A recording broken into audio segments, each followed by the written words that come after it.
welcome. In this lecture, particularly after you've seen how we can compute the derivative using the definition, which is a limit, and you could imagine this could get really horrible. And so you're going to become grateful that some mathematicians realize there are kind of ways, they're like tools that we have to do this without that. But I say these are tools, so there are tools that are optional, so they're like kind of like a bag of tricks and you can try the different ones.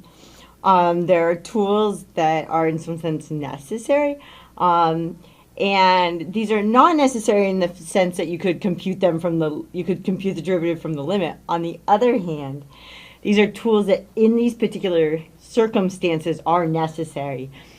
If you want to be able to compute it any other way. You can't do, there's certain things that you're going to be inclined to want to do that you cannot do, and I'll try to emphasize that many times because it can get tempting, but unless you want to compute things all the way from the limit, you're going to have to actually kind of follow these rules, but you can think of them as nice tools so that you can still actually tackle these things without having to do the limit. Okay, so the first one that I want to show you, and for each of these I'll give an example, is the power rule. So here's how the power rule goes. Suppose I have a situation like, so I have the derivative with respect to x of, and now I'm going to take it of, and I'm going to go x to the power n. Okay? Very, very important. These have to match up, okay? I'm taking the derivative with respect to x, and this is an x. Okay, the power can be any number, but kind of the base, this variable here needs to be the same as what I'm differentiating with respect to, okay? But in that circumstance, I know how to take this derivative, so what do? The first thing that I do is you can kind of think of it as dropping this down in front, okay? I still stick my variable x, and now in the exponent, I'm going to subtract off 1. So I still have an exponent, but it's 1 less. So I dropped down the exponent to the front, and then I subtracted 1 from the exponent up there. So let's do an example. So I'm going to look at, here's my example. And maybe I'll even emphasize this here. This x here is the same as I'm taking the derivative with respect to that x, okay? So I'm going to take the derivative with respect to this x of, and then let's go ahead and so I'm going to do x cubed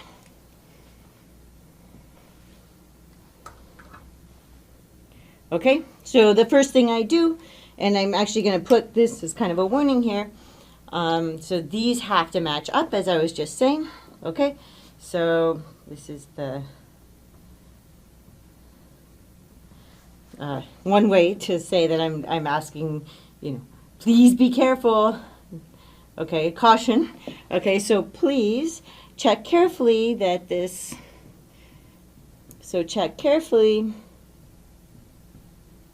right, that this matches the variable we're differentiating with respect to. So carefully that this, and by this I mean this, matches the variable I'm differentiating with respect to, which is this one, right? So matches the variable I'm differentiating with respect to.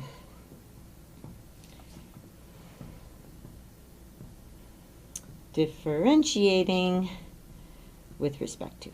Okay, so the variable differentiating with respect to is what I mean, that's this here, right? Okay, so this is kind of the caution. We check that, that's kind of a first step, we're good to go, so we're going to keep going.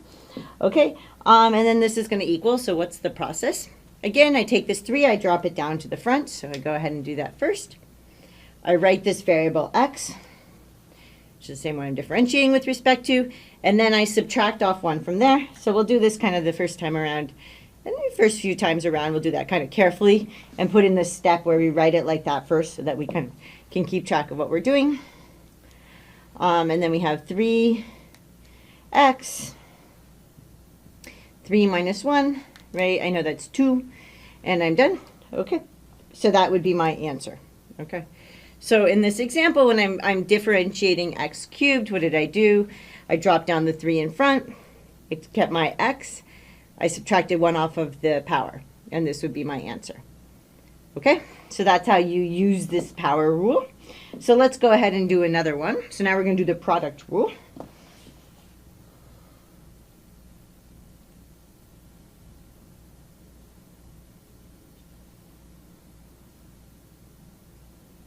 Okay, so in this one, I'm going to be differentiating with respect to, you know what, let's go ahead and change up the variable. I don't want you to get stuck in thinking that these only work with a particular variable. So let's just mix it up a little bit. So I've got the derivative with respect to, let's say t now, of, and I have two functions.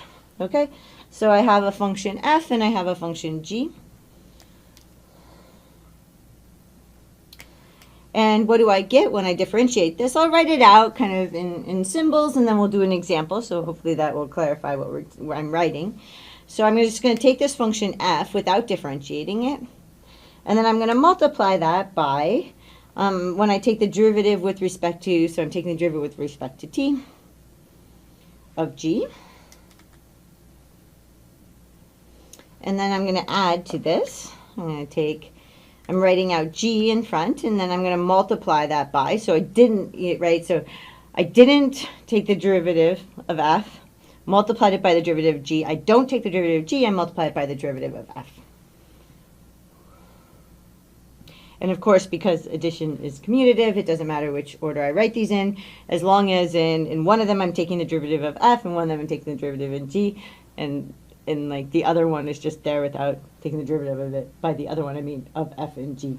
Okay, so let's go ahead and do an example here. I think things always make more sense when we do an example.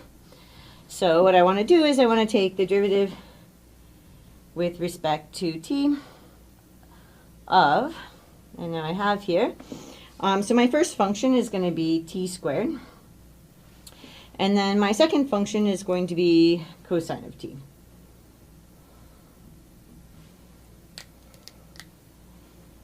Okay, so first I leave the first function alone, so I go ahead and do that. My first function is t squared, so I go ahead and write that there. And then I'm just, I'm going to do this one step at a time. It's good to do that just to not make any mistakes. So I'm just going to tell myself I'm going to take the derivative of cosine of t, and I'll actually take the derivative in the next step.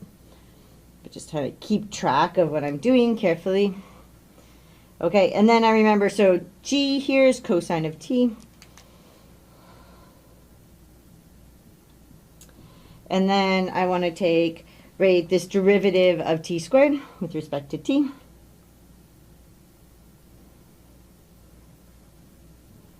And then, right, this is my t squared.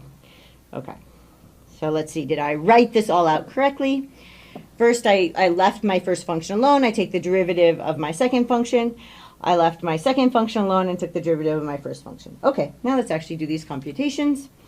So this one is going to equal, so I'm going to have, and now I'm just going to kind of leave this, we've maybe used enough colors, and then the derivative of cosine of t is minus sine of t, so I can just write that here. Okay, and then I'm going to add, let's just bring down that cosine of t, and then I want to take the derivative of this with respect to t, so I should get 2t. Why is it 2t? Because it's 2t times 2 minus 1, which is 1, right? So that's 2t to the 1 power, or 2t. Okay. And then this is just going to equal, so minus t squared. I brought the minus to the front. That's okay because this is multiplication. It would not be okay if this was addition. But because it's multiplication, the minus sign just comes out to the front. And I'm multiplying t squared times minus sine of t. It's not like subtracting. Okay, and then I go ahead and add this. And then there's something we like to do, which is we like to bring the 2t to the front, and I'll explain to you why. which is that otherwise sometimes our brains get a little confused and we think that maybe goes inside of the cosine function. It doesn't go inside of the cosine function. So it helps our brain if we stick it out in front to separate that it's not inside. Okay, so that's my final answer. Okay, so to recap what we did with this one, we'll kind of recap these one at a time. Is that right? Left my first function alone, took the derivative of my second function, left my second function alone, took the derivative of my first function, right? And I'm going to add those together. The derivative of cosine of t is minus sine of t. Notice that this is a product here. Okay, this is not, I'm not subtracting that. This is a product. And then I have cosine of t times the derivative of this, right? And maybe I can kind of, in case this was a little tricky for you, how did I end up getting this? Was I got 2t, 2 minus 1 equals 2t to the 1, but we know that that's just 2t. Okay? And then in the last step, we actually kind of want to bring that to the front with the reason just being so that we don't get confused and think that it's something we're inserting into the cosine function. Okay? Okay, so that's that one. Then I'm going to show you one more of these rules. So if you have a product, you actually need to use this. And I said I would kind of highlight this, unless you want to take the limit. If you have a product, you can't just take the derivative of this and then the derivative of this. This is what people like to do sometimes. It's wrong. You actually need to use this rule, but it's a nice, easy rule. The trickiest part is just in the beginning remembering it. But once you get used to remembering it, it's a nice, easy rule. But you have to use it when you have a product. Okay? It's kind of non-optional. So now let's do the quotient rule.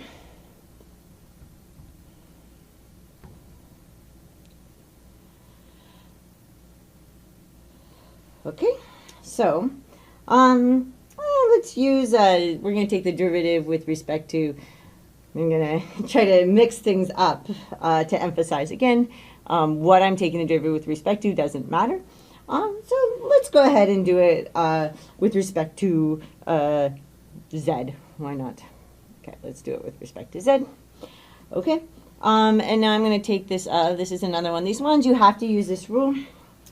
I have the function f on top. I'm dividing that by, I have the function g on the bottom.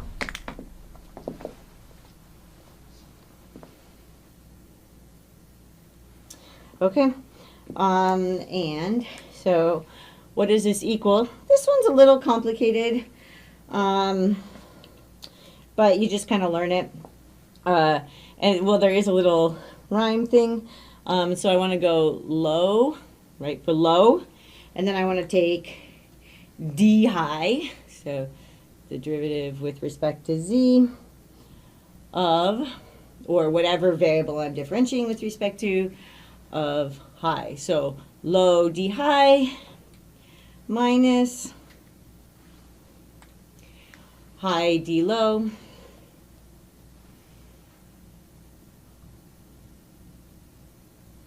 so low is the bottom, all over low squared. And then put my low there. Okay.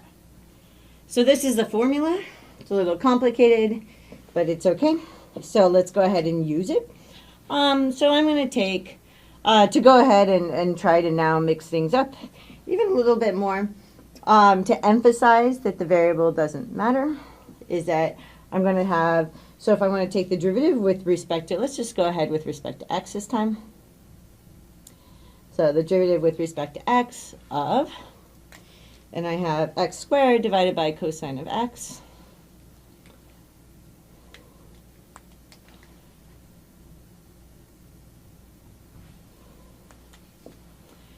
Okay, so I'm going to get that this is going to be, so I have cosine of x times the derivative with respect to x of, and then I have x squared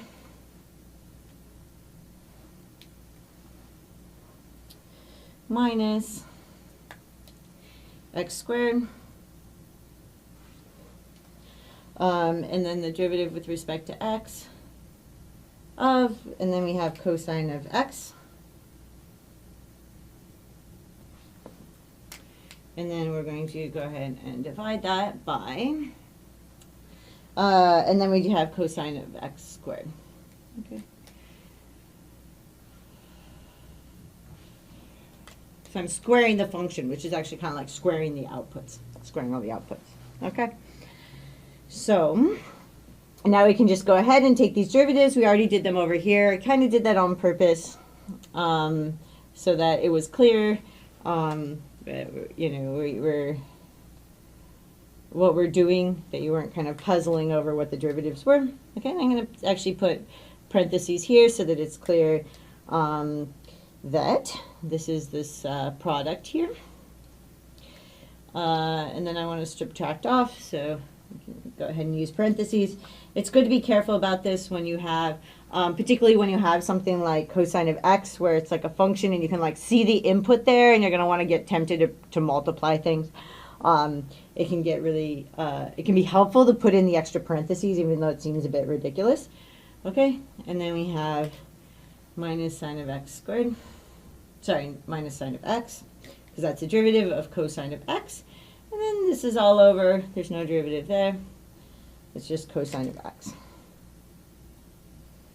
Okay, and then we can do this like simplifying again. We kind of like to take this minus sign, pull it to the front, which actually turns that into a plus, and bring this to the front so that we don't get confused with what's going on inside of cosine, or the input of cosine. So I just get 2x cosine of x plus x squared sine of x. Be careful, because I pulled that minus out, it's no longer there. I almost got tripped up myself. And then this is cosine of x squared.